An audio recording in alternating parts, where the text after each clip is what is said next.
Day 1 రోజు camping టెంట్స్‌లో stay చేసి మేమైతే సెకండ్ డేలో ఎర్లీ మార్నింగ్ లేసి అక్కడే ఫ్రెష్ అయిపోయి అక్కడి నుంచి మహాబలేశ్వర టెంపుల్‌కి స్టార్ట్ అయ్యామనమాట. సో డే 1లో వర్షాలు బాగా పడడం వల్ల మొత్తం రోడ్లన్నీ బురదలతోనే, నీటితోని నిండిపోయి ఉన్నాయి. మేమైతే త్వరగానే టెంపుల్‌కి రీచ్ అయిపోయామనమాట. సో ఇక్కడ మనం చూస్తున్నది వచ్చేసి గోకర్ణ టెంపుల్. గోకర్ణ టెంపుల్ ఉన్న మహాబలేశ్వర టెంపుల్ ఉన్న రెండు ఒకటే, చాలా మంది కన్‌ఫ్యూజ్ అవుతూ ఉంటారు.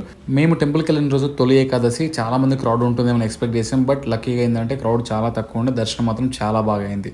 సో టెంపుల్కి వెళ్ళి దర్శనం చేసుకుని నెక్స్ట్ ప్లేస్ అయినటువంటి ఓం బీచ్కి మేము అక్కడ స్టార్ట్ అయిపోయాం. ఓం బీచ్కి ఎంటర్ కాగానే చాలా ప్రెజెంట్గా పీస్ఫుల్గా ఉందనిపించింది. కాసేపటికి అలలతోనే ఎగిసి పడుతుంటే కాస్త భయం కూడా వేసింది. ఓం బీచ్లో మంచి టైం స్పెండ్ చేసి అక్కడి నుంచి మేము దాండేలి స్టార్ట్ అయ్యాం. మొత్తం వెళ్ళే రోడ్డు ఫారెస్ట్ ఏరియా. లక్కీగా ఏంటంటే మాకు దారి మధ్యలో ఎలిఫెంట్ కనిపించింది అనమాట, దట్టు వైల్డ్ ఎలిఫెంట్. ఈలోపు మబ్బులన్నీ కమ్మేసి ఈవినింగ్ లా క్రియేట్ అయింది. బస్సులో మంచి ఆట సరదాగా టైంపాస్ చేస్తూ ఈ చక్కటి సాయంత్రానికి ఒక చిక్కటి టీ తాగుదామని చెప్పేసి ఒక చిన్న టీ బ్రేక్ తీసుకుని అక్కడి నుంచి అయితే మళ్ళీ మేము స్టేకి బయలుదేరాం.